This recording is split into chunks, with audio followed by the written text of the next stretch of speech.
Assalomu alaykum. Bugun tashkiliy tuzilma mavzusini nazariy va amaliy yondashuvda ko'rib chiqamiz.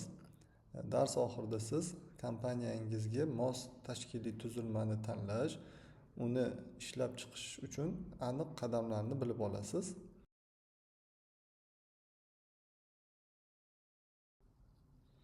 Keling, oldin tanishib olaylik. Men Doniyorjon Norsidiq, HR sohasida 20 yillik tajribaga ega ekspert hisoblanaman. Davlat kompaniyalaridan tortib to startaplargacha bo'lgan kompaniyalarda o'z faoliyatimni olib borganman. Slaydda ko'rishingiz mumkin mehnat faoliyatim va qanday loyihalarda o'z faoliyatimni olib borganlarimni. Asosiy mavzuga doir tajribalarim bilan bo'lishadigan bo'lsam, O'zbekneftgaz Holding kompaniyasi, yirik holding kompaniyasi 200 dan oshiq demak korxona va tashkilotlarga ega kompaniya. Buni juda katta transformatsiya jarayonida asosiy ijrochi sifatida bu transformatsiya jarayonlarini nazorat qilib joriy qilganmiz. Bunda o'sha 200 dan ortiq tashkilotni tashkiliy tuzilmalari, ularni boshqarish mexanizmlari ishlab chiqilgan va joriy qilingan. Demak, bundan tashqari har bir kompaniyada faoliyat boshlasam yoki u yerga meni yordamga chaqirishadigan bo'lsa, albatta tashkiliy tuzilmasini ko'rib berish orqali ishni boshlayman. Negaki tashkiliy tuzilma bu HR yo'nalishining barcha yo'nalishlariga o'zining asosiy fundamentini qo'yib beradigan yo'nalish hisoblanadi. Yana bir yutuq bu davlat kompaniyasida HR departamentini noldan tashkil qilganmiz. Bu ham demak tashkiliy tuzilmani bir bo'lagi sifatida ko'rishimiz mumkin.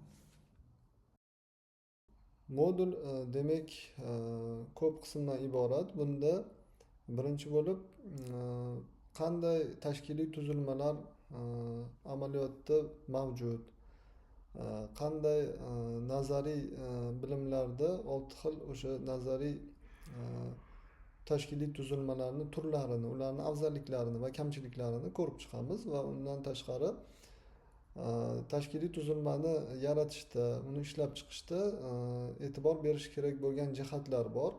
O'shalarni o'rganib chiqamiz va tashkiliy tuzilmani yaratishda asosiy qo'yiladigan nuqtalar, qadamlarimiz bo'ladi. Bu 8 ta qadamdan iborat. Bularni ham batafsil har birini alohida gaplashib, tushuntirib berishga harakat qilamiz.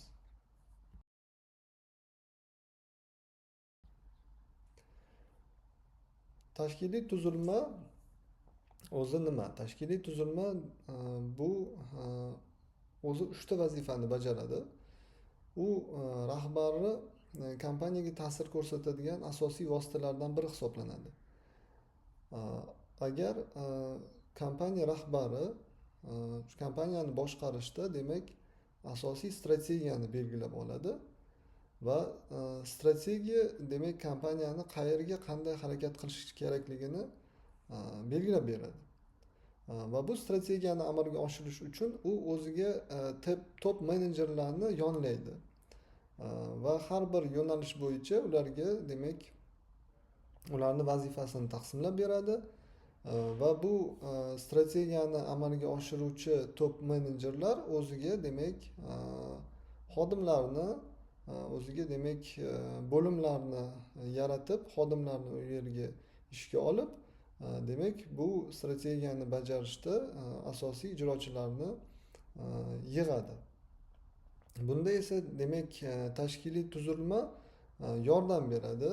Demak ko'rinishi jihatdan strategiyadan kelib chiqib, demak boyagi aytganimizdek rahbar demak vazifalarni taqsimlab beradi va bu taqsimlangan vazifalarni bajarish uchun xodimlar jalb qilingan bo'lsa top menejerlar tomonidan ularni guruhlarga birlashtiriladi. Demak, misol uchun agar moliyaviy jihatdan qandaydir ishlar jalb qilinishi kerak bo'ladigan bo'lsa, demak moliyaviy bo'limda moliyachilar, iqtisod tahlillari bo'yicha bo'limda demak iqtisodchilar yoki ishlab chiqarishdagi asosiy ishlab chiqarishdagi bo'limlar bo'ladigan bo'lsa, o'tga texnologlar yoki sotuv bo'limlari bo'ladigan bo'lsa, u yerda demak sotish ishlarini olib boradigan xodimlar demak o'zini funksionaliga qarab har biri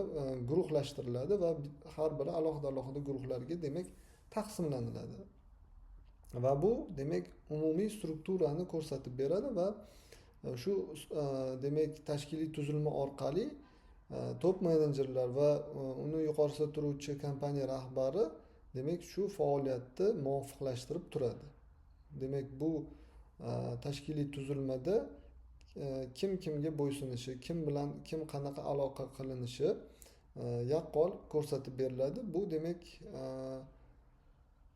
bu o'zi asosiy demak kompaniya rahbarini vazifasi hisoblanadi, lekin HR ga bu vazifani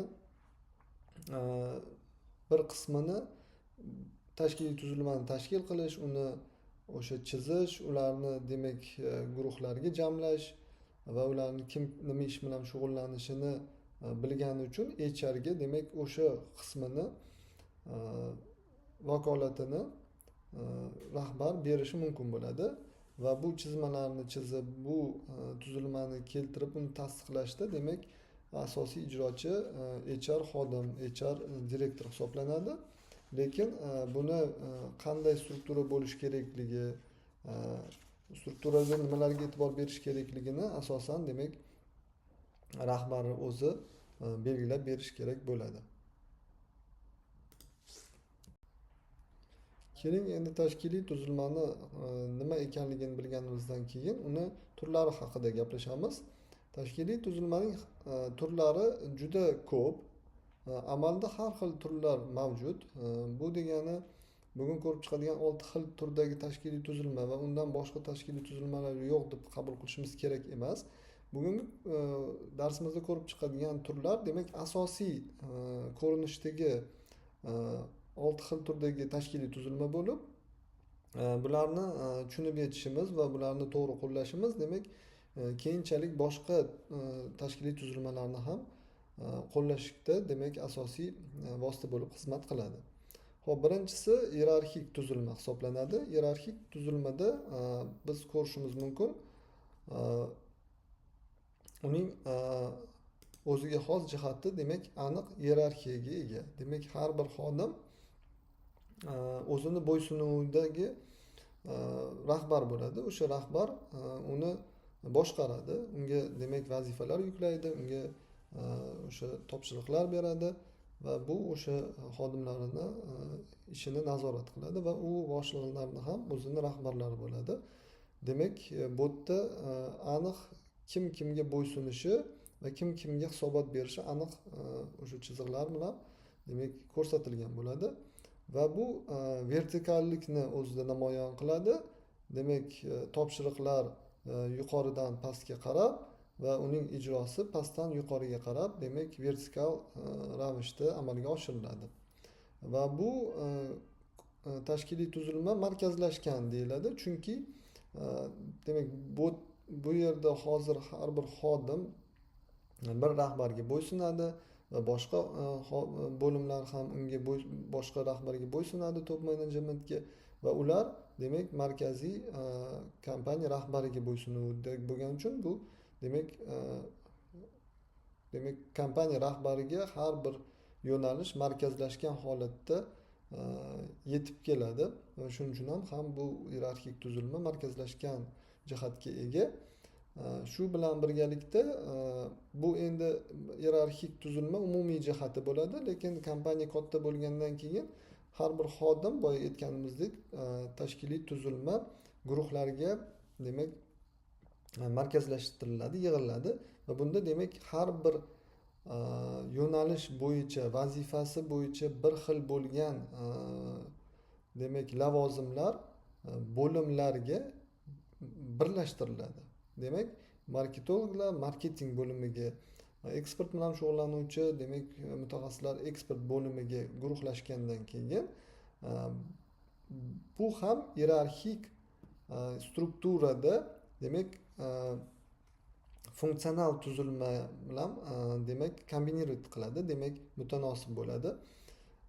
Bu yerda demak funksional tuzilma ham demak iyerarxik tuzilmani bir qismi sifatida ko'rishimiz mumkin. Negaki bu yerda boyagi iyerarxiya saqlanib qoladi. Demak rahbar, uning demak marketing bo'yicha direktor o'rinbosari va uning demak qo'l ostida har xil bo'limlar bor. Bu yerda xodimlar deydigan bo'lsak, demak kompaniya kattalashgandan keyin xodimlar, bir turdagi vazifani bajaradigan xodimlar bir guruhga jamlangandan keyin bu bo'limni ham rahbari bo'ladi. Va bu rahbar demak to'g'ridan to'g'ri xodimlarni emas, marketing bo'limini rahbari orqali boshqarishni boshlaydi. Demak iyerarxiya jihati buzilmagan holatda demak iyerarxik funksional tuzilmaga aylanadi. Demak vazifalar bo'yicha guruhlangan mutaxassisliklar bo'ladi.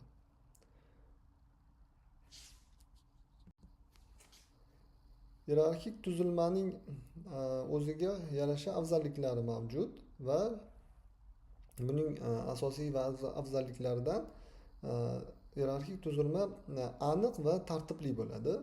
Demak, yuqorida ko'rganimizdek, uning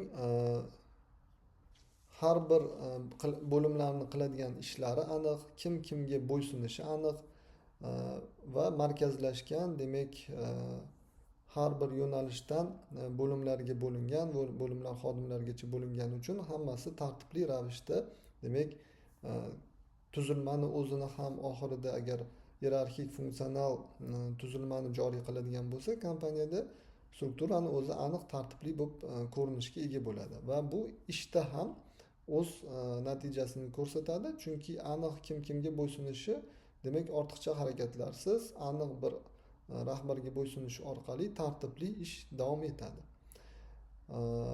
Boshqaruvda yengillik bo'ladi, negaki rahbar uning yo'nalishlar bo'yicha demak o'zini direktorlari bor, ularga ish taqsimlab berilgan va ular demak o'z qo'l ostidagi bo'limlarni, xodimlarni o'zi boshqaradi.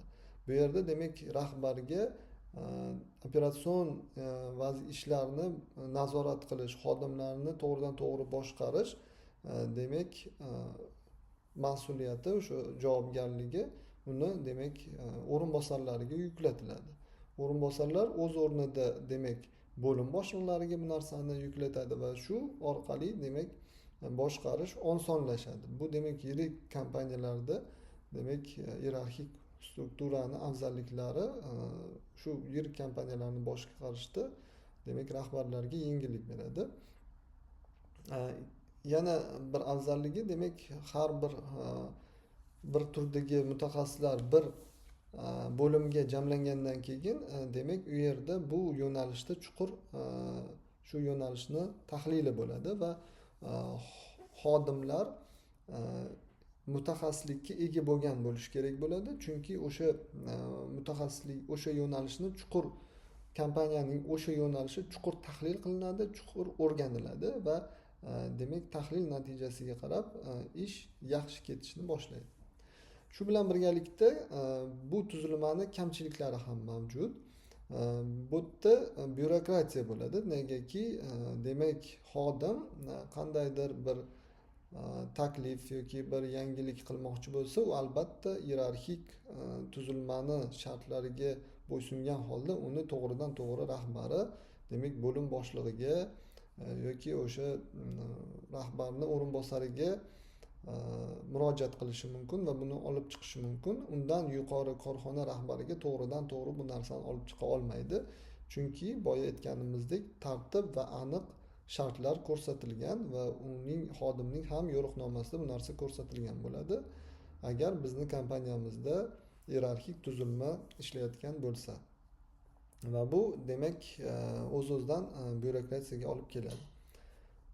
Keyingi kamchiliklardan biri bu cheklangan egiluvchanlik deb nomladik. Buni demak kompaniyani iyerarxik tuzilmada boshqarilayotgan bo'lsa, u juda kam moslashuvchan bo'ladi. Nimagaki aniq boyagi tartib belgilangandan keyin qandaydir o'zgarishlarni qilish juda murakkab bo'ladi. Negaki shu tartibda organ ishlashga, boshqa ishlarni faoliyat yuritishga xodimlar, rahbarlar o'rgangan bo'ladi va uni o'zgartirish uchun demak tizimni, strukturani o'sha demak boyagi tashkiliy tuzilmani o'zgartirishimizga to'g'ri keladi ishni o'zgartirish uchun. Va bunda demak har bir struktura tashkiliy tuzilmani o'zgartirish uchun demak o'ziga yarasha rasmiylashtirish jihatlari bor. Bunga vaqt yo'qotiladi, resurs yo'qotiladi. Shuning uchun bu osonlikcha o'zgarib qolmaydi. Sekin moslashuvchanlik ham shunga bog'liq. Demak, bu narsani joriy qilganimizdan keyin uni o'zgartirishimiz juda qiyin va o'zgargan demak tashkiliy tuzilmani ham demak moslashtirib olishimiz qiyin bo'ladi. Chunki agar bizda bozorda yoki boshqa qanaqadir yo'nalishlarda o'zgaruvchanlik bo'ladigan bo'lsa, bu iyerarxik tuzilma birdaniga bu sharoitga moslashib keta olmaydi. Chunki bu yerda aniq va tartibli tashkiliy tuzilma bo'lganligi uchun. Bunkerli mentalitet deganda biz nimani tushunishimiz kerak? Bu ham kamchilik hisoblanadi. Bir xodim agar har bir bo'limda ishlaydigan bo'lsa, u boyagi belgilangan byurokratiya, belgilangan aniq tartibga asosan kompaniyaning boshqa bo'limida qanday faoliyat ketayotgani, u yerda xodimlar nima bilan shug'ullanayotgani, ularni qilayotgan ishi kompaniyaga qanchalik demak natija olib kelayotgani, bundan tashqari o'zining faoliyati ham agar bu oddiy xodim bo'ladigan bo'lsa, juda ko'p demak ko'p miqdorli iyerarxik tuzilma bo'ladigan bo'lsa, demak rahbardan keyin uning o'rinbosarlari, uning o'rinbosarlaridan keyin demak bo'lim boshliqlari va bo'lim boshlig'idan keyin xodim turadi, demak bo'ysunuvda. Va xodim o'zi qilayotgan ishi qanchalik kompaniyani maqsadlariga olib borishini anglolmasligi mumkin. U faqat o'zini bo'limi doirasida rivojlana oladi. Yonidagi otdellar, boshqa otdellar va kompaniyaning yuqorisida turuvchi rahbarlar demak o'zi qilayotgan ishi bilan qanchalik bog'liqligini ko'ra olmaydi. Va bu bir oz demak xodimlarda, demak eng quyi pastdagi xodimlarda ularni demak o'sha muhitda qotib qolishiga olib kelishi mumkin. Albatta bu kamchiliklarni ham bartaraf qilish mumkin. Bu degan iyerarxik tuzilma butunlay ishlamaydigan yomon tuzilma deb qabul qilib bo'lmaydi. Negaki bu tuzilmani ham afzalliklari bor va uning ishlatilishda shu kamchiliklarga e'tibor bergan holatda, demak korporativ muhitni to'g'irlagan holatda bu tuzilmani ham ishlatishimiz mumkin bo'ladi. Keyingi tuzilmamiz bu keyingi turdagi tuzilmamiz bu bo'linmali divizion tuzilma dedik. Bu tuzilmaning o'ziga xos jihati, demak har bir divizion bo'linma demak aniq divizionlarga bo'lingan bo'ladi. Bu yerda yoki demak tovar, o'sha ishlab chiqarilayotgan tovarga qarab yoki bozorga qarab demak bizning divizionlarimiz, bo'linmalarimiz o'sha bozorga yoki chiqarilayotgan tovar yoki xizmatga moslashgan bo'ladi. Bu moslashuvchanlik nimadan bo'ladi? Demak, misol uchun keling misol tariqasida biz bu yerda TBS Groupni misol tariqasida keltirdik. TBS o'zi Gruziyadagi bank, o'zingizlar bilasizlar, va bu bank demak O'zbekistonda ham o'z bankini ochdi. Bu yerda demak Gruziya banki, Gruziyada alohida Gruziyaning o'zining bozori bor, o'zining demak qonunchiliklari bor. Bu sohada uni nazorat qiluvchi, koordinatsiya qiluvchi hujjatlari bor. O'zbekistonda esa banklarni o'zi nazorat qiluvchi demak e, o'zining qonunchiligi va o'ziga yarasha bozori bor va bu bozorlar bir-biridan farq qiladi va bu bozorda demak TBS Group'ning to'g'ridan to'g'ri qanday bo'linmasi bo'lsa buni demak qo'ygan talablari orqali ishlay olmasligi mumkin bo'ladi. Demak bu bozorlarni har xilligi demak bu yerda bo'linmali yoki divizion tuzilmani tashkil qilishga olib keladi. Demak har bir bo'linma, har bir divizion o'sha o'zining bozoriga yoki ishlab chiqarayotgan mahsulotiga yoki ko'rsatayotgan xizmatiga qarab demak mustaqillik berish mumkin bo'ladi. Bu yerda bo'linmalar har biri mustaqil ravishda qaror qabul qila oladi, chunki buning faoliyat demak hududi har xil. Hududda demak boshqa respublikalar, boshqa mamlakatlar va shuning uchun ham bu yerda divizion tuzilma tuzilishga majbur bo'linadi. Bundan tashqari TBS o'zi PayMe'ni sotib olgandan keyin buni bankni ichiga bitta bo'linma sifatida qo'shib yuborilmaydi va bu alohida kompaniya sifatida ham ishlashni davom etaveradi. Lekin buning bo'ysunuvi TBS o'zga bo'ladi va bu demak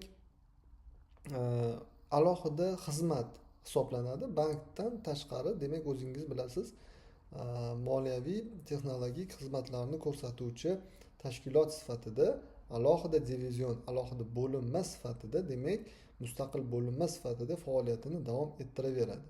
Lekin shu bilan birga demak bu TBS o'zga bo'ysunadi va TBS o'z demak TBS Group'ga bo'ysunadi. Bundan tashqari TBS Gruziya TBS Group'ning o'ziga bo'ysunadi. Demak, ko'rib turganimizdek bo'linmalarning bozorga qarab, hududga qarab yoki ishlab chiqarayotgan tovar xizmatlariga qarab bo'linishi demak bu yerda bo'linmali divizion tuzilmani turiga olib keladi. Demak, aytib o'tganimizdek bo'linmalarga bo'linganlik buning asosiy jihati, bo'linmalarga beriladigan mustaqillik. Demak, yuqori turuvchi boshqarmaga hisobdorlik degan narsa ham bor. Boya aytib o'tganimizdek, demak Gruziyadagi bank alohida demak yuqori turuvchi organga bo'ysunadi va hisobdor hisoblanadi. TBS o'z ham alohida o'zi TBS Group'ga demak hisobdor hisoblanadi. Shu bilan birga PayMe ham demak TBS o'zga hisobdor hisoblanadi va alohida divizion sifatida ishlasa ham demak yuqori turuvchi organga, yuqori turuvchi boshqarmaga hisobdorlik bo'ladi. Va boya aytib o'tganimizdek buning asosiy jihatlaridan biri demak bozoriga qaratilganligi. Demak TBS Gruziya demak Gruziya bozoriga qaratilib, demak Gruziya bozorida bank faoliyati qanchalik yaxshi ishlashidan kelib chiqib o'z strategiyalarini belgilaydi. Buni biz demak nusxa olib buni TBS o'zida ishlata olmaymiz to'laqonli. Qaysidir jihatlarini olishimiz mumkin, umumiy strategiyani belgilash mumkin, lekin bozorga moslashuvchan bo'lmasa agar bu TBS o'z ham demak Gruziyani andazasini olgan holda ishlay olmaydi. PayMe'ni oladigan bo'lsak, bu bank tizimidan sal boshqacharoq. Bunga ham mustaqillik, bunga ham o'zini ko'rsatayotgan xizmatiga, o'zini ko'rsatayotgan bozoriga qarab demak mustaqillik yoki unga har vakolat berishimizga to'g'ri keladi va bu ham o'zining demak bozoriga, o'zining ko'rsatayotgan xizmatlariga o'z faoliyatini qaratgan bo'ladi. Bo'linmali divizion tuzilmaning afzalliklariga keladigan bo'lsak, bu yuqorida ko'rib o'tganimizdek moslashuvchanlik va aniq bir mahsulotga qaratilganligini ko'rib o'tdik. Bu yerda tushunishimiz mumkinki, demak biz divizion yoki bo'linma tashkil qilganimizda, demak shu bozorga yoki shu yo'nalishdagi xizmat ko'rsatuvchi yoki mahsulot ishlab chiqaruvchi bir bo'linma sifatida demak umumiy bizni faoliyatimizda har xil yo'nalishda demak faoliyatimiz bor. O'sha har bir faoliyatni demak moslashuvchan aniq bir mahsulotga qaratilgan, aniq bir faoliyatga qaratilgan bo'linmalarni, divizionlarni tashkil qilgan holatda demak ishni yuritishimiz mumkin. Bizga bu afzalliklarni yaratib beradi. O'sha har bir faoliyatimizga alohida demak divizionlarni yoki bo'linmalarni yaratish orqali biz demak kompaniyani boshqarishimiz mumkin bo'ladi. Keyingisi afzalliklardan biri resurslarni boshqarishni yaxshilash mumkin. Demak, umumiy boya aytib o'tgan strategiyamizni belgilab berish mumkin.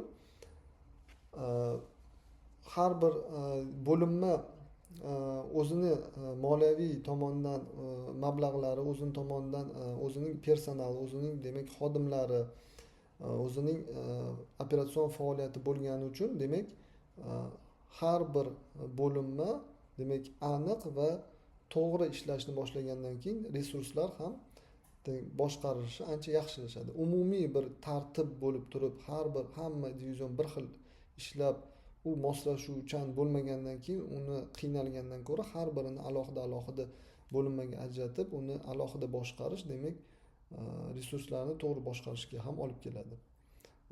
Bu o'z o'rnida operatsion samaradorlikka ham erishiladi, chunki har biri o'z yo'nalishida demak mutaxassis hisoblanadi. Har bir yo'nalishni demak bir-biridan farqli jihatlari bo'ladi. Demak, sotuvda boshqacha, ishlab chiqarishda boshqacha yoki bank faoliyatida boshqacha yoki moliyaviy texnik kompaniyalarda faoliyat boshqacha. Ana o'sha o'zining jihatlari, yo'nalishni jihatlaridan kelib chiqib, bo'linmalar ham shunga moslashib, demak, ularni ichida operatsion samaradorlikka erishish mumkin bo'ladi va umumiy jihatdan demak kompaniyani har bir bo'linmalarni samarali ishlashiga olib kelish mumkin. Shu bilan birgalikda bu tuzilmani ham kamchiliklari mavjud. Bu yerda ko'rib o'tganimizdek funksiyalarni takrorlanishi mavjud bo'ladi. Funksiyalarni takrorlanishida yuqorida aytib o'tganimizdek, demak O'zbekiston TBS demak bankining Payme kompaniyasini sotib olgandan keyin ularni misol uchun o'zlarini HR mutaxassislari, HR rahbari alohida bo'ladi va bu misol uchun o'z o'rnida marketing bo'limi yoki iqtisodchilari yoki xuddi shunday boshqa mutaxassislar ham bankni o'zida ham Payme kompaniyasida takrorlanishga majbur. Negaki yuqorida o'tib o'tganimizdek, bu har bir divizionga mustaqillik berilgani uchun u o'zining demak operatsion faoliyatiga kerak bo'lgan xodimlarni olish mumkin bo'ladi va bu xodimlar qiladigan ishi jihatdan bir-birini qaytaradi. Lekin bu unga majbur. Bu shuning uchun bu yerda kamchilik sifatida ko'rsatib o'tganmiz. Boshqaruvdagi qiyinchiliklar ham mavjud. Negaki har bir faoliyat o'z bozoriga ega, har bir faoliyatning o'zini hududi, o'zini ishtirok etadigan bozori, o'zini tovarlari bor va bularni demak boshqarishda rahbariyatga ozgina qiyinchiliklar keltirish mumkin.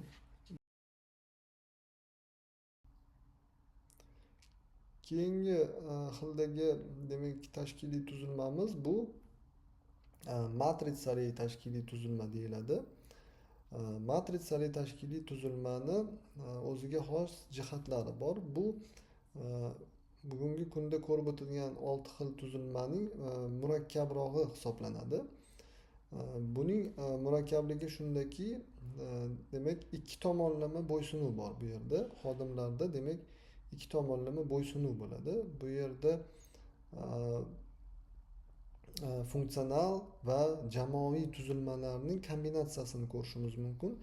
Demak, yuqorida ko'rib o'tganimizdek Magnit, O'rta Osiyo Magnit demak kompaniyasini oladigan bo'lsak, bu demak bizda hozir rivojlanayotgan M Cosmetics kompaniyasi va uning demak Rossiyadagi asosiy kompaniyasi, unga bo'ysunadigan kompaniya bor va unga bu to'laqonli bo'ysunadi va ikkinchi tomonda bu O'zbekiston bozoriga qaratilganligi uchun bunga alohida demak rahbar qo'yilgan. Lekin ko'p strategiyalarni belgilash, o'sha tovarlarni demak logistikasi yoki xodimlarni boshqarish ham yuqori ona kompaniyadan belgilab berilgan bo'ladi. Demak, bu yerda misol uchun oladigan bo'lsak, HR jamoada balki mana hozirgi kunda HRDga yuqori turuvchi kompaniyadan xodim ham jo'natilishi mumkin.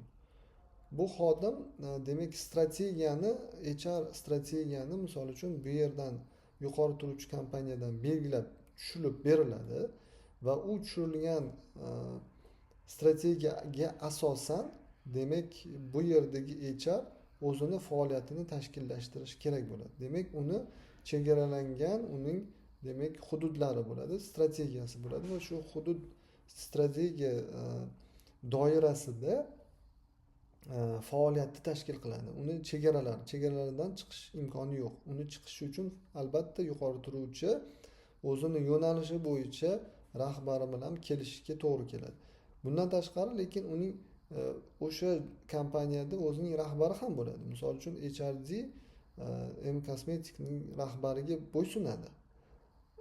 Bunga demak administrativ jihatdan, ma'muriy jihatdan bo'ysunadi, lekin funksional jihatdan uning yuqori turuvchi kompaniyadagi HR ga ham funksional jihatdan bo'ysunadi. Chunki bular strategiyani tushirib beradi, bular vazifani bajaradi. Demak, rahbar bularni bajarilishini nazorat qiladi.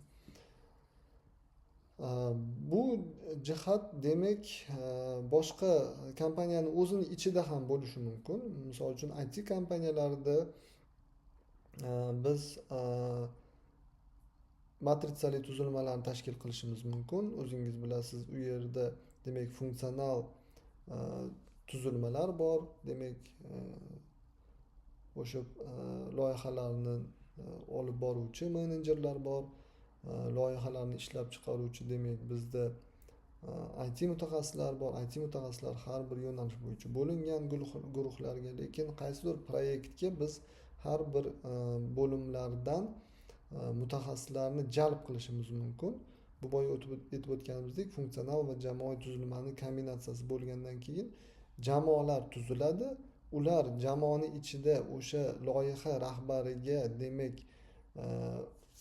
loyiha bo'yicha bo'ysunadi. Loyihani amalga oshirish, yakunlash bo'yicha to'laqonli ulardan topshiriqni oladi, koordinatsiyasini qiladi.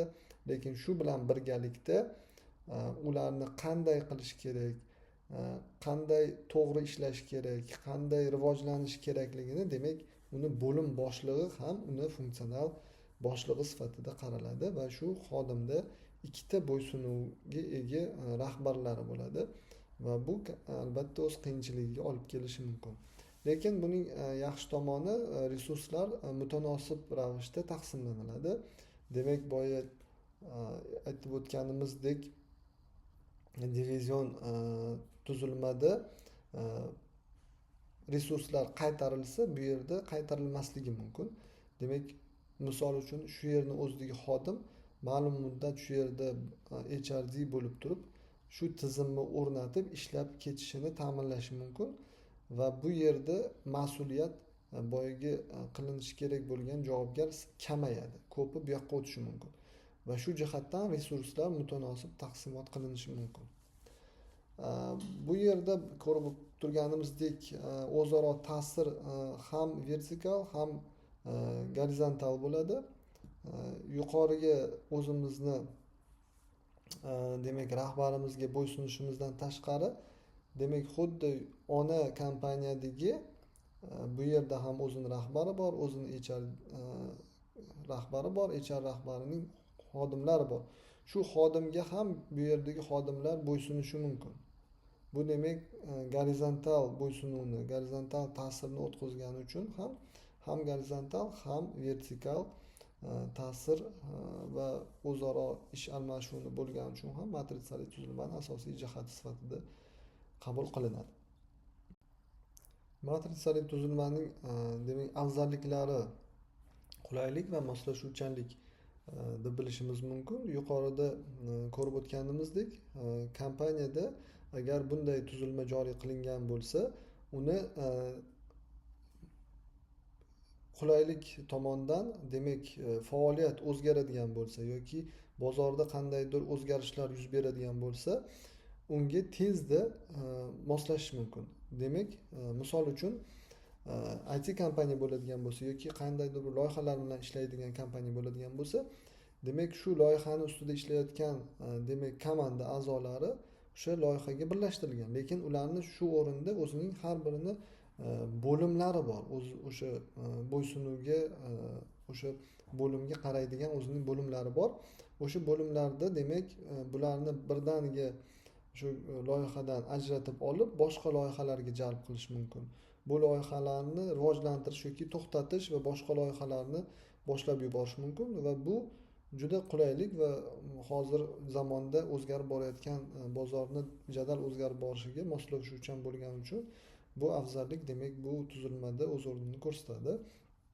Shu o'rinda resurslardan samarali foydalanadi. Yuqorida aytib o'tganimizdek, bir loyiha tugagandan keyin u yerda ishlab turgan xodimlarni birdaniga boshqa loyihaga jalb qilishimiz mumkin va bu loyiha uchun demak biz xodim qidirishimizga hojat qolmaydi. Lekin balki bu narsa boshqa resurslarda ham, moliyaviy resurslarda ham o'z samarasini ko'rsatishi mumkin.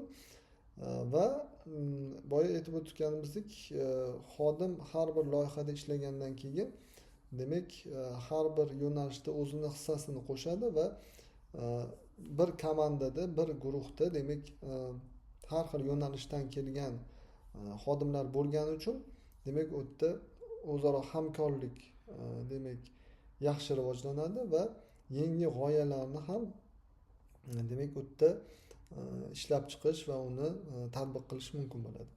Kamchiliklardan biri demak muvofiqlashtirishdagi murakkablik. Yuqorida ko'rib o'tdingiz, buni tushunishda ham sal qiyinligi.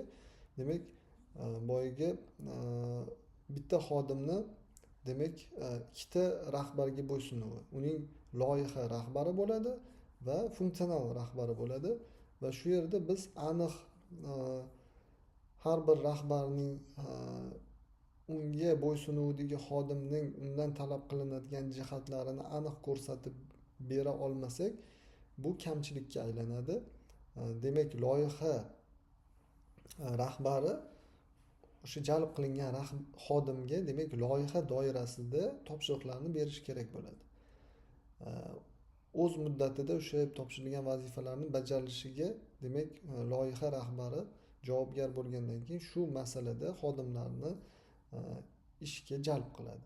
Lekin uning funksional o'zining bo'limini rahbari ham bo'ladi. U rahbar demak xodimni shu ishda to'g'ri ishlashi, vazifalarni sifatli bajarilishiga javobgar bo'ladi va uning demak rivojlanishiga ham o'z hissasini qo'shib, o'z yo'nalishini berib turish kerak bo'ladi.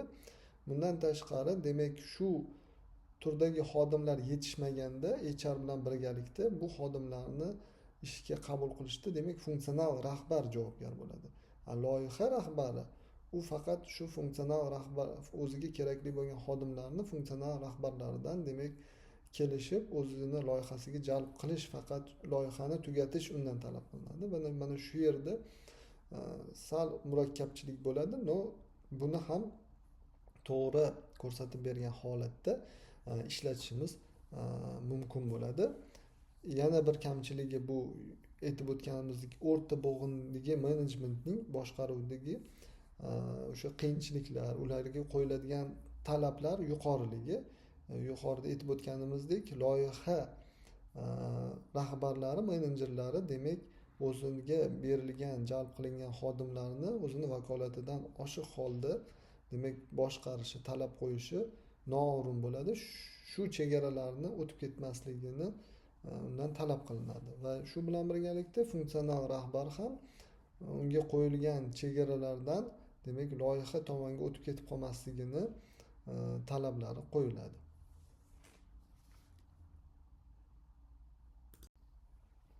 Keyingi turdagi tuzilmamiz bu jamoaviy tuzilma. Jamoaviy tuzilma deganda nimani tushunishimiz kerak? Bu yerda demak xodimlar jamoalarga guruhlaniladi. Demak, loyiha bo'yicha qaysidir loyihani bajarish bo'yicha demak shu guruhlarga jamlanadi. Bunda demak funksional tuzilmadan farqli o'laroq funksional tuzilmada demak xodimlar o'z qiladigan ishini bir xilligi darajasidan kelib chiqib bo'limlarga birlashsa, bu yerda demak loyihani bajarish uchun kerak bo'ladigan mutaxassislar bir yerga jamlanadi va shu jamoaviy tuzilmani tashkil qiladi. Buni jihatlaridan aytib o'tganimizdek jamoaga qaratilganlik va aralash ko'nikmalar mavjudligi. Bu yerdagi xodimlar demak loyihani bajarishga kerak bo'ladigan xodimlar. Bu yerda faqatgina uning bir xil turdagi har bir bo'limda bir xil turdagi mutaxassislar bo'lsa, bu yerda har xil yo'nalishdagi mutaxassislarni jalb qilishimiz mumkin. Misol uchun, agar bu qaysidir loyihani bajarishimiz mumkin bo'lsa, agar buni ichida demak HR sohasini biladigan mutaxassis kerak bo'ladigan bo'lsa, HR dan ham xodim olishimiz mumkin. HR yoki mutaxassis olishimiz mumkin. Yoki iqtisodchi yoki demak yurist demak yo'nalishlaridagi xodimlarni ham funksional vazifalar har xil bo'lsa ham o'sha jamoaga birlashishi demak jamoaviy tuzilmani tashkil qilishimizga olib keladi. Yana bir jihati jamoalar o'zini o'zi boshqaradigan bo'ladi. Shu loyihani tugatgungacha mas'ul bo'ladi. Har bir jamoa demak o'ziga qo'yilgan boyagi loyihalarni yakuniga yetkazish, sifatli yetkazishga mas'ul bo'ladi va buni ichida demak qarorlarni birgalikda qabul qilishadi. Maqsad demak loyihani vaqtida bitirish yoki qo'yilgan vazifani vaqtida bajarish. Demak, uni ichida demak bu jamoani ichida demak har xil xodim bo'lgani uchun har xil yo'nalishdagi bular o'zini fikrini bemalol ayta oladi, qarorlarni birgalikda qabul qila olishadi va demak juda moslashuvchan tuzilma. Nimagaki loyiha tugashi bilan bu jamoa tarqatib yuboriladi va yangi loyiha uchun yana boshqatdan demak o'sha xodimlarni yig'ish mumkin bo'ladi. Bu o'z o'rnida jamoaviy tuzilmani jihatlarini ko'rsatib beradi. Jamoaviy tuzilmaning afzalliklari yaxshi aloqa va hamkorlik bor. Yuqorida aytib o'tganimizdek, jamoaning ichida demak har bir yo'nalishdagi mutaxassis demak umumiy maqsad, umumiy loyiha bo'lgandan keyin bir-biri bilan shu maqsadga erishish uchun hamkorlikda demak samarali ish faoliyatini olib boradi. Yuqorida aytib o'tganimizdek, bu tuzilma juda moslashuvchan. Demak, jamoalarni birdaniga tashkil qilish va birdaniga ularni tugatish va yana shu xodimlar asosida boshqa jamoani tashkil qilishimiz oson bo'ladi. Buning uchun qandaydir tuzilmaga o'zgartirish kiritib, uni rasmiyatchilik bilan shug'ullanishga hojat qolmaydi. Bu yerda yana boya aytib o'tganimizdek, har bir xodim o'z faoliyatiga mas'ul bo'lib jamoaga o'z hissasini qo'shish kerak bo'lgandan keyin xodimlarda demak boyagi loyihalarda ishlashi, loyihalarda ishtirok etishi yuqori saviyada bo'ladi va o'z jonbozliklarini ko'rsatishligi mumkin. Bundan tashqari buning kamchilik jihatlarini ham ko'rib o'tamiz. Muvofiqlashtirishdagi muammolar bu o'ziga yarasha tekislikdagi boyagi gorizontal iyerarxiya bo'lgani uchun har bir demak jamoa o'ziga demak mustaqil bo'lgani uchun ularni orasida demak ishlashda, kommunikatsiyada sal qiyinchiliklarga olib kelishi mumkin. Lekin buni ham to'g'ri qo'ygan holatda bularni ham har bir jamoani belgilab berilgan o'zining talablarini qo'ygan holatda bu muammolarni ham hal qilish mumkin. Lekin bu muammolarga biz HR sifatida tayyor turishimiz kerak. Demak, shu kommunikatsiyada demak samarali bir-biri bilan hamkorlikda muammolarga duch kelishi mumkin. Komandani yoki jamoani ichida ham bu narsa ro'y berishi mumkin. Shu demak rahbari va HR'i demak qo'yilgan talablardan kelib chiqib bu muammolarni hal qilishga oldindan shu jamoat tuzilmani joriy qilayotganda shunga tayyor bo'lish kerak va xodimlarni shunga tayyorlash kerak bo'ladi. Shu bilan kamchiliklarni bartaraf etish mumkin bo'ladi. Hozir aytib o'tganimdek kommunikatsiyadagi murakkablik ham xuddi shunda va o'rta bo'g'in menejmentidagi boshqaruvdagi ko'nikmalarni yuqori bo'lishi kerak bo'ladi. Aytib o'tganimdek jamoaning rahbari o'sha menejer bu o'zining jamoasidagi har xil turdagi xodimlarni har xil yo'nalishdagi mutaxassislarni bir jamoada birlashtirib aniq maqsad uchun yakdil bo'lib ishlashini olib bora oladigan rahbar menejerlar bo'lishi kerakligini talab qiladi. Keyingi turdagi demak tashkiliy tuzilmamiz bu tarmoqli tuzilma deyiladi. Bu yerda bu matritsali tuzilmaning soddaroq ko'rinishi desak ham bo'ladi. Nimagaki bu yerda asosiy biznes funksiyalar demak korxonani o'zida jamlangan bo'lib turib, korxona bajarib turib, qolgan funksiyalarni u demak outsourcega tashqi partnyorlarga berish orqali demak o'z faoliyatini muvofiqlashtiradi. Bunda qanday tushunish mumkin? Mana uning asosiy jihati tashqi munosabatlarga asoslanganligini. Demak, kompaniya bir turdagi faoliyatni olib boradi va uni misol uchun ishlab chiqarish jarayonini ham o'zini demak hamkorlariga berib to'laqonli berib yuborish mumkin. Bunga misol qilishimiz mumkin. Misol uchun Apple kompaniyasi demak o'zi chiqaradigan tovarlarni demak texnologik jihatdan qanday bo'lishi, nima bo'lishi har bir eskizlarini demak o'zida yaratib turib, uni demak qurilma sifatida konveyerdan уже ommabop qilib chiqarilishida demak qaysidir zavodga bu narsani beradi. Yokida demak tarmoqli deydigan bo'lsak, bu moda industriyasidagi kompaniyalarni ham tushunishimiz mumkin. Demak kiyim-kechaklarni demak modalarni asosiy eskizlari demak kompaniyani o'zidagi modelerlar chizib, ularni demak andazalarini belgilab bergandan keyin uni umuman boshqa bo'lgan kompaniya, hamkor kompaniyalarga shuni demak o'sha sotuv uchun mo'ljallangan ko'p miqdorda demak shu andaza asosida ishlab chiqarish uchun demak bu yo'nalishi to'laqonli demak hamkor sifatida ularga beriladi va bular o'sha belgilangan o'sha zakaz, o'sha belgilangan andaza asosida ularga shu tovarlarni ishlab chiqarib beriladi.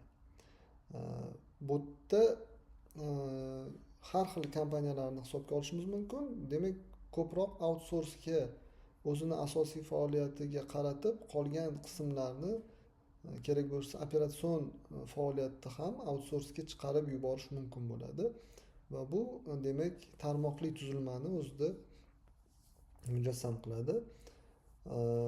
Bu ham juda moslashuvchan, o'zingiz ko'rib turganingizdek, negaki qaysidir yo'nalishlarni demak outsource astavga berib, kompaniya o'zini faoliyatini ancha muvofiqlashtirib olishi mumkin va bo'ladigan o'zgarishlarga demak o'zgarishlarni moslashib olishi mumkin. Bu yerda markazlashish yo'q. Ko'proq demak har bir yo'nalish demak outsourcega tashqi hamkorlarga berilgandan keyin sal tushunmovchiliklar bo'lishi mumkin faoliyat ichida, lekin buni ham to'g'rilab olish mumkin bo'ladi. Afzallik jihatlariga qaraydigan bo'lsak, xarajatlar demak mutanosib, boyagi xarajatlarni boshqarish oson bo'ladi. Negaki o'sha ishlab chiqarishni demak hamkorga berib yuborganimizdan keyin yoki qaysidir faoliyatni hamkorga biz outsource qilib berib yuborganimizdan keyin biz ichki bo'ladigan xarajatlarga aralashmaymiz bizda o'sha demak shartnoma asosida u qilib berish kerak bo'lgan ishlarni summasi bor. Shu summalarni to'lab berganimiz bilan u xarajati ko'payish, kamayishi demak shu demak shartnoma doirasida hamkorlarimizni bajarishi bizga hech qanday qiyinchilik tug'dirmaydi va buni aksi bizga qulaylik yaratadi. Yana bir jihati biz yoki bizni hamkorlar biz bergan ko'nikma va texnologiyalardan foydalaniladi. Negaki bizni mahsulotimizni ishlab chiqarib berish uchun demak biz ularga texnologiyalarimizdan foydalanishga ruxsat beramiz va bu ham u tomonga va bizga ham afzalliklarni olish mumkin yoki biz ham qaysidir kompaniya hamkorlarimizdan texnologiyalardan foydalanishimiz mumkin bo'ladi. Bu demak bu tuzilmani afzallik jihatlariga taalluqli va bu yerda innovatsiyalar tezroq bo'ladi. Negaki operatsion ishlab chiqarish har xil yo'nalishdagi faoliyatni biz hamkorlarimizga outsource qilib berib yuborganimizdan keyin bizni asosiy masala demak rivojlanishda har xil innovatsiyalarni joriy qilishga qaratiladi. Shuning uchun ham innovatsion texnologik kompaniyalar tez rivojlanib ketyapti. O'sha aytamiz Apple kompaniyasi bo'ladigan bo'lsa ham ular demak asosiy kuchni, asosiy resursni o'sha yangi g'oyalar, yangi qurilmalar, yangi demak ta'minot deymiz, dasturiy ta'minotlarni yaratishga qaratadi va bu qaratilgan faoliyat rivojlanishga ketadi va bu qurilmalarni yasash, bu qurilmalarni ishlab chiqarish to'laqonli hamkorlarga berib yuborish orqali bu faoliyatga chalg'ishdan demak bularni saqlab qoladi va ko'proq kuchini va resurslarini demak rivojlanishga qaratadi. Shu bilan birga bu tuzilmani kamchiliklari ham bor. Bu hamkorlarga qaramlik, boya aytib o'tganimizdek shartnoma doirasida qaysidir faoliyatimizni, bizni o'zimizni asosiy faoliyatni outsourcega hamkorlarga berganimizdan keyin ular ham o'z vaqtida bu narsani bajarmaslik xavfi bo'lishi mumkin albatta va bu demak o'sha hamkorlarga qaramlik jihati bor. Bu jihatlarni ham bu tuzilmani joriy qilayotganda hisobga olishimizga to'g'ri keladi. Va ular ishlab chiqarib biz uchun ishlab chiqarib berayotgan tovarlardagi sifatni nazoratini ham olib borishimiz kerak. Bu ham qaysidir ma'noda muammolarga olib kelishi mumkin. Lekin to'g'ri qo'yilgan, oldindan belgilab qo'yilgan demak tartib bu muammolarni hal qilishga olib kelishi mumkin. Keyingi turdagi 6-turdagi demak xildagi virtual tuzilma. Virtual tuzilma demak bunda jismoniy tuzilmani o'zi yo'q bo'ladi. Bu tarmoqli tuzilmaga bir jihatdan o'xshash, lekin uni demak o'sha jismoniy tuzilmani o'zi yo'qligi, jismoniy aktivlarni kamroqligi demak tarmoqli tuzilmadan farqli jihati hisoblanadi. Bunda demak to'laqonli kompaniya texnologiyalarga qaram bo'ladi, chunki o'sha texnologiyalar orqali ofisni asosiy demak mavjud emasligi, har bir xodimni o'zini uyidan turib, boshqa davlatdan turib ishlashi yoki o'sha bizni hamkorlarimizga berib yuborgan funksiyalarimiz har joyda bo'lishi demak tarqoqlikni olib keladi va bizga bu jismoniy aktivlarni sonini kamaytirishga olib keladi.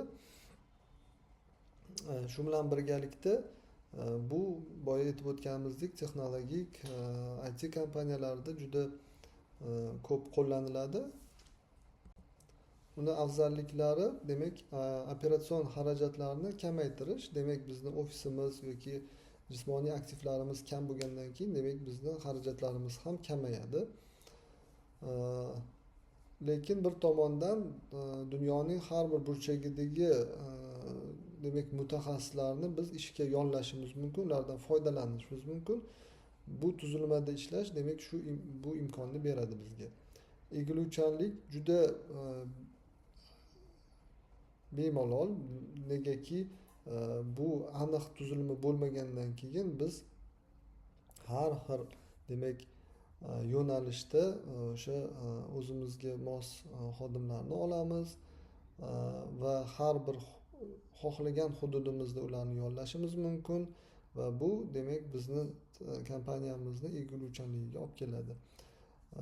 Yana bir afzalligi demak xodimlar o'zini uydan turib ishlashi yoki uzoqdan turib ishlashi, demak ularni ham o'ziga yarasha boyagi uzoqlik yoki oilasidan uzoq bo'lib ishlagandan ko'ra o'zini oilasida yoki o'zini uyida o'zini vaqtini o'zi belgilagan holatda ishlashi ham hozir jahon tajribasida o'zini samarasini ko'rsatyapti va shu afzallik ham bu virtual tuzilmaga o'zini jihatini ko'rsatib bergan. Kamchiliklari boshqaruvda va kommunikatsiyada muammolar. Bu o'zingiz bilasiz, demak uydan turib ishlashda o'ziga yarasha qiyinchiliklar bor. Bunda HRlarga demak kommunikatsiyani to'g'ri qo'llanilishi, to'g'ri qo'yilishi talab qilinadi. Korporativ madaniyat bilan bog'liq muammolar bo'ladi, chunki hamma bir joyda bo'lmagandan keyin har xil millat, har xil turdagi, har xil millatga mansub xodimlarni demak virtual kompaniyada ishlashi demak korporativ madaniyatni ham o'ziga yarasha qiyinchiliklarga olib kelishi mumkin va bu narsalarga ham tayyor turishimiz kerak bo'ladi. Va texnologiyaga to'laqonli bog'liqligi, bu tuzilmada yaratilgan kompaniyani ish faoliyatida shu texnologiyaga bog'liqligi bu ham bir kamchilik sifatida ko'rish mumkin. Lekin bu kamchiliklarni hammasini oldindan choralarni ko'rib bularni bartaraf etishimiz mumkin bo'ladi. Keling endi tashkiliy tuzilmani yaratishda qanday jihatlar bor va qanday jihatlarga biz e'tibor berish kerakligimizni ko'rib chiqamiz. Birinchi jihat bu biznes strategiya. Biznes strategiyasiga biz e'tibor bermagan holatda agar tashkiliy tuzilmani yaratadigan bo'lsak, bu tashkiliy tuzilmamiz umuman demak real holatda ishlamaydi. Uni ishlashi uchun demak biz tashkilot tuzilmasini, uni strategiyasini qo'llab-quvvatlaydigan qilib ishlab chiqishimiz kerak. Yuqorida tashkiliy tuzilmani aytib o'tganimizdek, tashkiliy tuzilma o'zi nimaligini gapirib o'tganimizda, demak rahbar strategiyani ishlab chiqadi va unga asosan menejerlarni yollaydi va o'sha asosda demak tashkiliy tuzilmani yaratadi. Va shuning uchun ham asosiy jihat birinchi raqamda demak biznesni strategiyasi bilan tashkiliy tuzilma mutanosib bo'lishi kerak. Misol uchun agar kompaniya innovatsiyalarga qaratilgan ko'proq egiluvchan kompaniya faoliyati bilan yuritadigan bo'lsak, demak unda bizga jamoaviy tuzilma ko'proq ma'qul kelishi mumkin va shunday tuzilmani joriy qilganimiz maqsadga muvofiq bo'ladi. Lekin agar bizda samaraliroq va doim barqaror ishlashini bir ta'minlaydigan biznesni xohlayotgan bo'lsak, unda demak iyerarxik yoki funksional tuzilmalar bu yerda qo'l kelishi mumkin bo'ladi. Ikkinchi jihat demak bu biznes jarayonlar.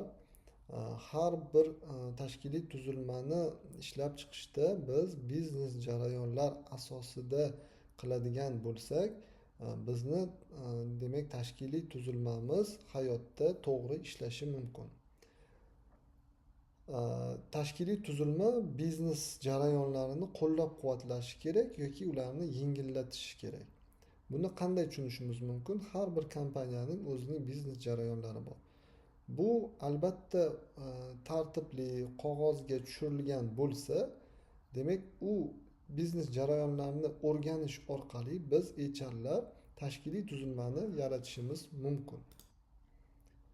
Bunda har bir biznes jarayonlarda qatnashuvchi bo'limlar, xodimlarni biz shu biznes jarayonini o'rganib chiqqan holatda anglashimiz mumkin bo'ladi va har bir biznes jarayonni qaysidir bo'lim, qaysidir xodim bajarishi kerak bo'lgandan keyin biznes jarayon kartasidan kelib chiqib biz strukturani tashkil qilishimiz mumkin. Bunda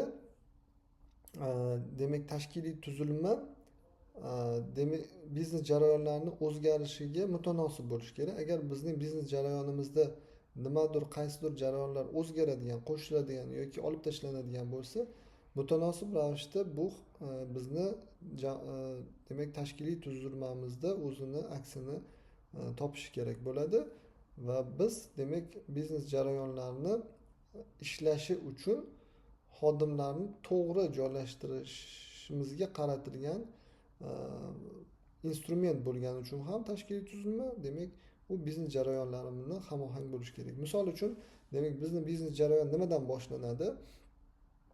Sotuv bo'ladigan bo'lsa, demak biz bozorni o'rganamiz va bozorga qarab mahsulot ishlab chiqaramiz yoki o'sha mahsulotni sotib olamiz va uni sotamiz. Demak biz birinchi bozorni o'rganishimiz uchun o'rganish proses jarayonlari bor. Buni demak bizni marketologlar qiladi. Demak bizga marketologlar kerak. Agar marketologlar ko'p bo'ladigan bo'lsa, demak marketing bo'limini tashkil qilamiz. Bundan tashqari demak bu mahsulotlarni sotib olishimiz kerak bo'lsa, bu mahsulotlarni sotib oluvchi demak ularni yetkazib beruvchi logistika bo'limini tashkil qilishimiz kerak. Bundan tashqari bu narsalarni sotish uchun sotish jarayonlarini olib boruvchi demak sotuv bo'limlari, demak sotuv bilan shug'ullanadigan mutaxassislarni bir guruhga jamlagan holatda bo'limlarni tashkil qilamiz. Shu asnosida demak har bir jarayonga mutaxassis yoki bo'limlarni javobgar qilgan holda har bir jarayonni qamrab oluvchi demak tashkiliy tuzilmani yaratishimiz kerak bo'ladi. Tashkiliy tuzilmani ishlab chiqishimizda kompaniyaning hajmi ham o'z o'rni bor. Negaki katta kompaniyalar yanada rasmiy tuzilmalarni talab qilishi mumkin. Bunda demak boya aytib o'tganimizdek iyerarxik, funksional demak tuzilmalarni talab qilishi mumkin. Kichik va o'rta korxonalar esa aksincha kamroq rasmiy bo'lmagan tuzilmalarga ega bo'lishi mumkin. Bularda jamoaviy tuzilma yoki bo'lmasa demak o'sha ko'rib o'tganimizdek matritsali tuzilmalarni ham joriy qilish mumkin bo'ladi.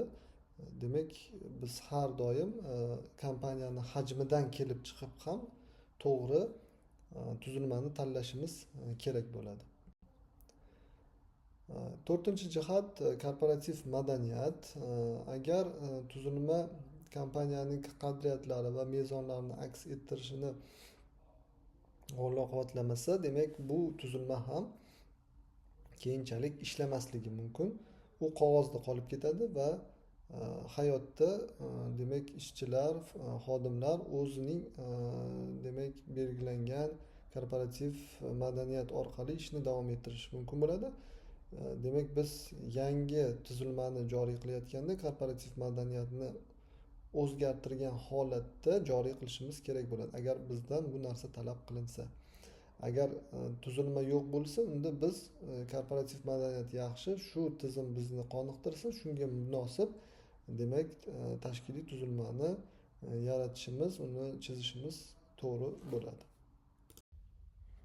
Beshinchi jihatga qaraydigan bo'lsak, bunda boshqaruv va yetakchilik tuzilma tomonidan belgilanadigan boshqaruv darajalari va nufuz kompaniyadagi boshqaruv va yetakchilik uslubiga mos kelishi kerak. Demak, kompaniya rahbarining qanday xodimlarni, qanday kompaniyani boshqarish uslubini tanlagan bo'lsa, ana o'sha uslubga bizning tuzilma ham mos bo'lishi kerak. Bunda agar boya aytib o'tganimizdek kompaniyaning rahbari juda tartibli va har bir xodimning o'ziga qo'yilgan talablar va demak boyagi iyerarxiyani tanlaydigan bo'lsak, demak funksional yoki iyerarxik demak tuzilma bu kompaniyaga mos keladi. Agar biz u yerga jamoaviy yoki qandaydir matritsali tuzilmani joriy qilib qo'yadigan bo'lsak, demak rahbarni boshqaruv uslubi bilan demak boyagi kompaniyani tuzilmasi mutanosib kelmagandan keyin demak albatta tuzilma ishlamay qolishi va qog'ozda qolib ketishi mumkin. Shuning uchun doim bu narsani yuqorida aytib o'tganimizdek rahbar belgilash kerak bo'ladi. U strategiyani belgilaydi va agar u o'zini o'zgartirib boshqarish uslubini o'zgartirmoqchi bo'lsa, bunga mutanosib demak tashkiliy tuzilmalarni tanlab shu tuzilmani joriy qilsakgina demak tuzilma ham hayotda ishlashini ta'minlashimiz mumkin bo'ladi. Keyingi jihatga qaraydigan bo'lsak, bu tashkiliy tuzilma xodimlarga professional o'sishi uchun va rivojlanishi uchun imkon berishi kerak. Buni qanday tushunishimiz mumkin? Demak, xodim demak tashkiliy tuzilmaga qaraganda u o'zi qayerda turganini ko'ra bilishi kerak va qay darajaga, qaysi agar bu iyerarxik tuzilma bo'ladigan bo'lsa, u o'z rivojlanishi orqali qaysi pog'onagacha yetib borishi mumkinligini yoki qaysi yana bo'limlarda nima faoliyat olib borilayotganini demak shu tuzilmada ko'ra bilsagina demak u o'zini ustida ishlash, rivojlanishiga mumkin bo'ladi. Shu bilan birga malakali xodimlarni ham jalb qilishda demak e'tibor berishimiz kerak bo'ladi. Yoki shu malakali xodimlarni ushlab turishda ham tashkiliy tuzilma yordam berishi kerak bo'ladi. Biz tashkiliy tuzilmani ishlab chiqayotganimizda shu narsalarga ham e'tibor berishimiz kerak. Chunki malakali xodimlar o'sha tashkiliy tuzilmaga qarab demak boya aytib o'tganimizdek kompaniyadagi rahbarni boshqarish uslubini, kompaniyaning qanchalik o'zgarishlarga moslashuvchanligini anglab yetishi mumkin va shunga qarab qaror qabul qilishi mumkin bo'ladi. Shuning uchun ham struktura demak malakali xodimlarni jalb qilishga yordam berishi kerak bo'ladi. Keyingi jihatiga qarasak, bu moslashuvchanlik. Biz yuqorida aytib o'tganimizdek, hozirgi kunda bozor o'zgarib bormoqda. Demak, zamon juda o'zgaruvchan va bu o'zgaruvchanlikka moslashgan tezda demak o'zini uslubini, tezda o'zining demak biznes jarayonlarini moslashtira olgan kompaniyagina muvaffaqiyatga erishishi mumkin. Bunda esa demak bizni tashkiliy tuzilmamiz ham bunga mutanosib bo'lishi kerak va o'zgaruvchan bo'lishi kerak.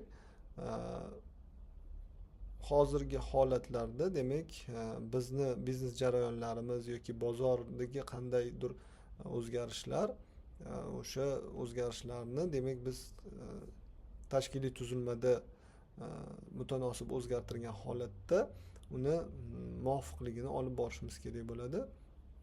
Oddiy qilib aytganimizda demak biz bir struktura, bir tashkiliy tuzilmada qotib qolishimiz kerak emas. Va so'nggisi demak integratsiyalashgan bo'lishi kerak. Tuzilma kompaniyani turli qismlarini o'rtasida muvofiqlashtirishi va integratsiyani ta'minlash kerak. Bunda demak boya aytib o'tganimizdek xodim boshqa bo'limlar bilan qanday munosabatda bo'lishi, qanday bir-biri bilan aloqa qilishini ko'rsatib o'tgan bo'lishi kerak. Yana bir jihati xodimlar uchun demak tashkiliy tuzilmani yaratish juda bir xato ish hisoblanadi. Odatda biz tashkiliy tuzilmalarni ishlab chiqayotganda ishlab turgan xodimlardan kelib chiqib qandaydir tuzilmani yaratishimiz mumkin. Bu xato harakat hisoblanadi. Biz tashkiliy tuzilmani ishlab chiqarayotganda demak boyaga aytib o'tganimizdek biznes jarayonlariga, strategiyaga, boshliqning, rahbarning boshqarish uslublariga va ko'rsatib o'tgan jihatlarimizga e'tibor bergan holatda to'g'ri tashkiliy tuzilmani ishlab chiqib, yaratib, uni joriy qilishimiz kerak. Bunda qaysidir xodim uchun demak bo'lim yoki qandaydir lavozimni yaratishimiz E, Bu bo'limni yoki o'sha lavozimni keyinchalik ortiqchaligi yoki kerakmasligiga olib keladi. Lekin shu o'rinda boya aytib o'tganimizdek tashkiliy tuzilma xodimni demak bilimlari, xodimni ko'nikmalariga ham bog'lanishi mumkin. Va u shu tuzilmaga qarab o'zini istiqbolini ko'rishi kerak bo'ladi. Lekin aynan qaysidir xodim uchun o'zgartirilgan yoki yaratilgan yoki tashkil qilingan tashkiliy tuzilma vaqti o'tib o'zini aktual bo'lmay qolishiga olib kelinishi mumkin.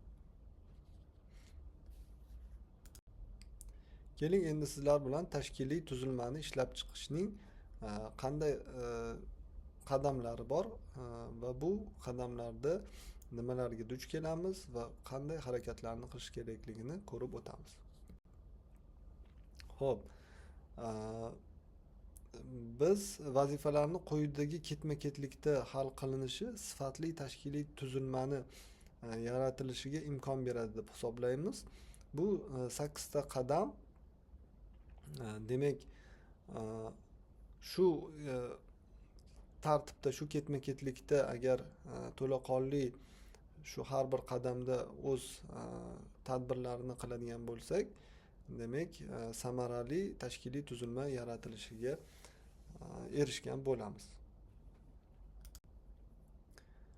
Birinchi qiladigan ishimiz, demak biz tahlil qilishimiz kerak.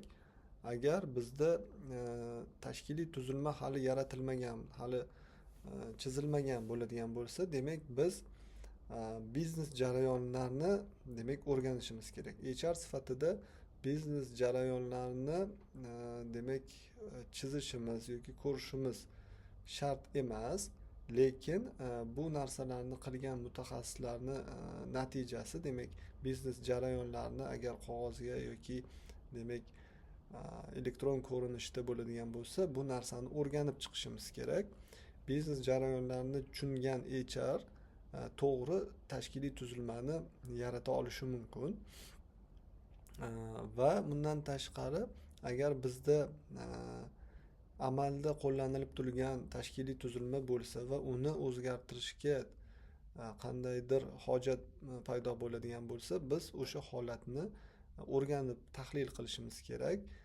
Demak, boshqaruv uslubi o'zgarayotgan bo'lishi mumkin. Bozorda qandaydir holat o'zgardi va biznes jarayonlarimizga ta'sir qildi va bizda bu o'zgarishlarga olib keldi. O'sha biznes jarayonlarning qaysi qismida o'zgarish bo'ldi? Shu narsalarni tahlil qilgan holatda demak biz o'zgartirishlarni ishlab chiqishimiz mumkin, yangi tashkiliy tuzilmani joriy qilishimiz mumkin. Va bunda doim demak holatni o'rganish va uni tahlil qilish orqali amalga oshirilgan demak maqsadga muvofiq bo'ladi. Keyingi qadamda biz shu tahlillarga asosan qiladigan ishlarimizni rejalashtirib olishimiz kerak. Bu rejalashtirish jarayonida qaysi demak tashkiliy tuzilma bizga ma'qul, qaysi tashkiliy tuzilma, qaysi turdagi tashkiliy tuzilmani joriy qilsak biz demak faoliyatimizda yaxshi natijaga erishishimiz mumkinligini demak rejalashtirishimiz kerak. Buni boya aytib o'tganimizdek, rahbar bilan hamkorlikda, rahbar boshchiligida bu narsalarni rejalashtirib bir to'xtamga kelib olishimiz kerak bo'ladi. Rejalashtirganimizda demak qaysi biznes jarayonni qaysi bo'limni olib borishi, qaysi o'zgarishlarda qaysi bo'limlar qisqarishi yoki yangi bo'limlarni ochilishi, u yerda qancha xodim tashkil qilinishi yoki o'sha tuzilmani umuman boshqa turdagi tuzilmaga o'zgartirish, iyerarxik tuzilmadan matritsali tuzilmaga yoki jamoaviy tuzilmaga aylantirishda demak qanday o'zgarishlar bo'ladi, nimalarga e'tibor berishimiz kerak, shu har bir narsani rejalashtirib olishimiz kerak bo'ladi. Keyingi qadamda demak har bir HR xodim bilish kerak bo'lgan narsa bu o'zgarishlarni boshqarish. O'zgarishlarni boshqarish bu o'zi alohida mavzu.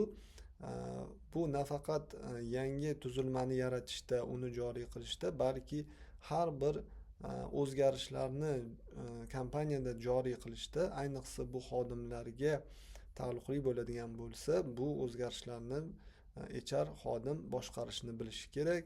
Bunda demak o'zining jihatlari bor. O'zgarishlarni aytib o'tganimizdek rejalashtirib olganimizdan keyin bu yangiliklarni demak ommaga, demak xodimlarga havola qilishimiz kerak. Bunda qarshiliklar bo'ladi albatta, chunki o'zgarishlarga xodimlar doim negativ tarzda kutib olishadi. Buni faqatgina shu o'zgarishni ularga foydali tomonlarini ko'rsatib berish orqali bu o'zgarishlarni joriy qilishimiz mumkin bo'ladi va bu ko'nikmalarni HR xodimlar ham har qanday o'zgarishlarni, bu tashkiliy tuzilmalardagi o'zgarish, yangi tashkiliy tuzilmani joriy qilish yoki yangi to'lov tizimini joriy qilish yoki mana KPI tizimlarini yangi agar joriy bo'lmagan bo'lsa, ularni joriy qilishda ham shu o'zgarishlarni boshqarishni bilishi kerak bo'ladi. Va bu orqali demak barcha bizadagi tashkil qilinayotgan jarayonlar bizga yengillikka olib keladi. Shuning uchun bu narsaga juda e'tibor berishimiz kerak. Keyingi qadamimiz demak kommunikatsiya. Bu ham demak o'zgarishlarni boshqarishning bir jihati hisoblanib, demak HR mutaxassislar shaffoflikni, demak ochiqlikni namoyon qilish kerak. Yangi tuzilmani joriy qilishda ularga demak bu tuzilmadagi o'zgarishlarni, uning asosiy maqsadini, xodimlarga bu qanchalik darajada ta'sir qilishini va ularga kerak bo'lsa qandaydir muvaffaqiyatga erishishini ko'rsatish orqali demak bu jarayonlarni, qaltis jarayonlarni yumshatish mumkin bo'ladi va bunga ham alohida e'tibor berishimizga to'g'ri keladi. Bu demak aniq tahlil va rejalashtirilganimizdan keyin shu o'zgarishlarni boshqarish jarayonida xodimlarni kommunikatsiyasini yo'qotib qo'ymasligimiz kerak bo'ladi. Keyin bu jarayonlarni qilganimizdan keyin asta-sekinlik bilan o'zgarishlarni joriy qilishga o'tishimiz kerak bo'ladi. Tashkiliy tuzilmani joriy qilishda demak biz juda murakkab jarayon hisoblanadi. Bunda aniq reja tuzib olgan bo'lishimiz kerak. Yuqorida aytib o'tganimizdek, demak rejani tuzib olganimizdan keyin o'sha har bir xodimni demak qatga o'tishi, qayerga o'tishi, agar o'zgarishlar bo'layotgan bo'lsa, demak bo'limlar ochilib yopilayotgan bo'lsa, ularni keyinchalik qaysi yo'nalishda ularni shu xodim agar joyi qisqarib ketayotgan bo'lsa, boshqa yo'nalishda ochilayotgan yoki boshqa yo'nalishda bo'sh bo'lgan joylarda demak ularni qayerda ko'rish mumkin. Chunki bu xodimlarni bo'shatishiga olib kelinishi mumkin tashkiliy tuzilmadagi o'zgarishlar yoki yangi tashkiliy tuzilma qilganimizda tashkiliy tuzilma bo'lmagan holatda ishlab turgan holatlarda demak tashkiliy tuzilma ishlamayotgan biznes jarayonlarini ko'rsatib berganda shu jarayonda qatnashish kerak bo'lgan ish joylari yoki bo'linmalar demak qisqarib ketishi kerak bo'ladi va bularni demak xodimlarni faqatgina ishdan bo'shatib yuborish emas, ularni demak bizda mavjud bo'ladigan demak vakant joylarga yoki yaratilishi mumkin bo'lgan bo'limlarga uning demak salohiyatidan, qobiliyatidan, bilimlaridan kelib chiqib o'tkazish rejalarini tuzishimiz kerak bo'ladi va bu ham demak boyagi o'zgarishlarni xodimlar tomonidan to'g'ri qabul qilinishiga olib keladi. O'zgarishlarni joriy qilishda yana qonunchiliklarga ham e'tibor berishimiz kerak bo'ladi. har bir tuzilmani o'zgarishida demak mehnat qonunchiligida belgilangan talablar bor. Bu talablarni ham bajarishimiz kerak. Mehnat qonunchiligida tashkiliy tuzilmalar, ish joylari qisqarishida demak xodimni oldindan ogohlantirish, uni demak 2 oy bo'ladigan muddatda unga agar kompensatsiyalar to'lash, mana shu jihatlarini ham hisobga olib qo'yishimiz kerak. Bu qo'shimcha xarajatlarga olib kelishi mumkin yoki uni demak boyagi holatlarni yumshatish uchun demak unga munosib boshqa demak ish taklif qilish orqali bu jarayonlarni tezlashtirishimiz mumkin. Va bir narsani ham eslatib o'tamiz, bu masalalar tezda hal bo'lmaganligi uchun tashkiliy tuzilmani joriy qilinishi bir kunda yoki bir haftada bo'lmasligi mumkin. Bu qaysidir xodimning noroziligi demak uni to'laqonli ishlab ketishiga ma'lum muddatni talab qiladi va bu muddatlarni biz ham demak rejalashtirganda hisobga olishimiz kerak. Rahbariyatni bundan ogohlantirishimiz kerak. Nimagaki ertaga bu tashkiliy tuzilma nega tez ishlab ketmadi, nega hali ham joriy bo'lmadi deganda oldindan ogohlantiriladigan bo'lsa, qandaydir xodimlarni e'tiroziga qaraydigan bo'lsak, ularni biz roziligini kutish yoki demak o'sha 2 oy muddatni kutishimizga to'g'ri keladi. Va mana shu o'zgarishlarda ham demak joriy qilishimizda o'zimizga tayyorgarchiliklarni ko'rib olishimiz kerak. Keyingi bosqichda demak yuqorida aytib o'tgan holatlar bo'lishi mumkin.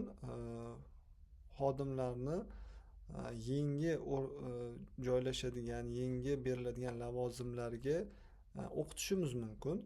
Bu ham demak kompaniya tomonidan xodimga bo'lgan g'amxo'rlik, uni faqatgina yangi tizimda ishlolmasligini ko'ra bilib uni bo'shatib yubormaslik emas, unga munosib boshqa ish bo'yicha demak uni bilimlarini yoki ko'nikmalarini treninglar va o'qitishlar tashkil qilgan holatda o'zimizga demak kompaniyamizga xayrixoh xodimlarimizni ushlab qolishga ham olib keladi.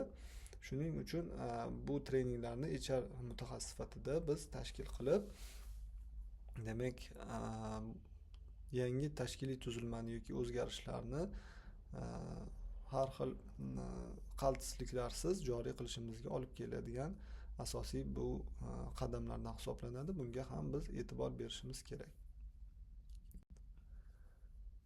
Keyinchalik demak biz bu tizimni demak qanchalik darajada to'g'ri ishladi, qanchalik darajada bu bizga natija beryapti, umuman olganda o'zgarishlar nimalarga olib kelganini demak biz baholashimiz kerak bo'ladi. Bu baholanish demak yuqorida aytib o'tganimdek birdaniga sodir bo'lmaydi. Ma'lum muddat o'tgandan keyingina demak bizda qandaydir kamchiliklar, qandaydir o'zgarishlar, qandaydir biz reja qilgan holatlar ishlamasligi yoki qandaydir to'ldirilishi kerak bo'lgan holatlar bo'lishi mumkin.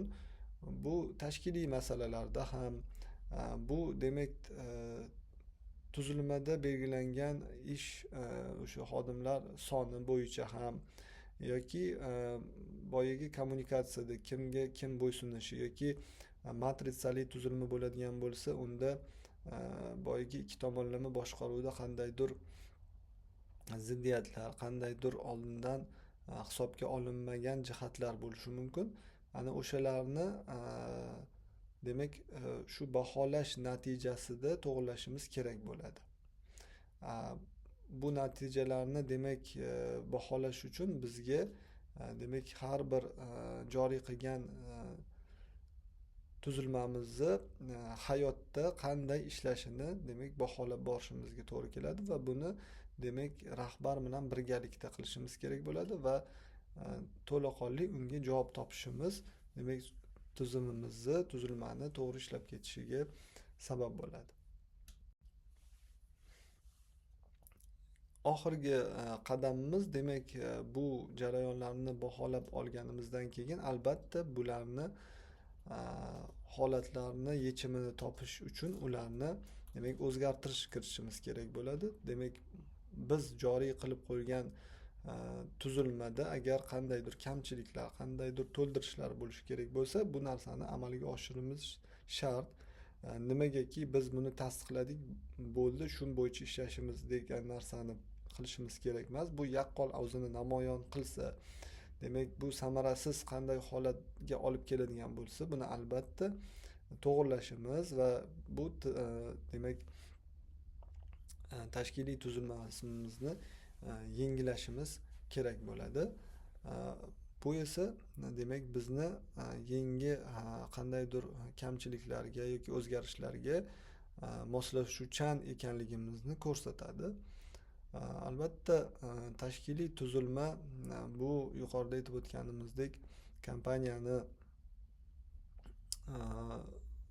rahbarni asosiy boshqarish instrumenti hisoblangandan keyin yana bir narsani ta'kidlab o'tishimiz kerakki, agarda rahbar buni o'z nazoratiga olib, o'zi asosiy strategiyani belgilab, biz taklif qilayotgan demak tashkiliy tuzilmani turini ma'qullab, bu o'zgarishlarni tasdiqlab bermas ekan, bu o'zgarishlarni qilish doim qiyinchilik tug'diradi.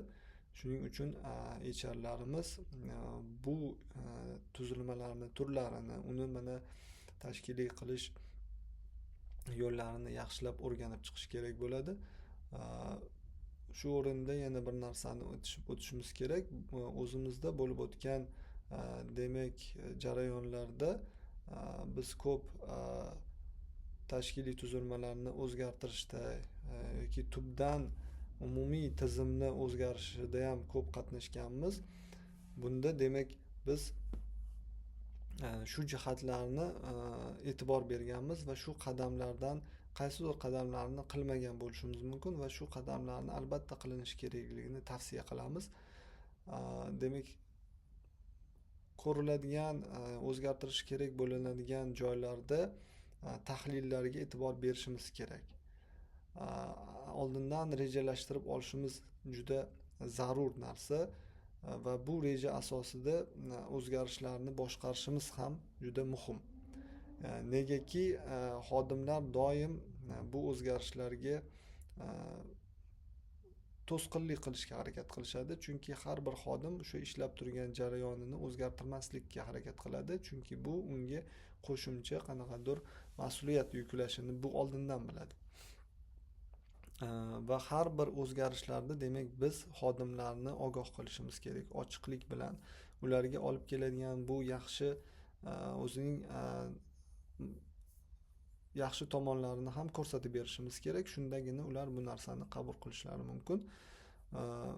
Va biz bu narsani seminarlar, treninglar o'tkazish orqali amalga oshirishimizga to'g'ri keladi.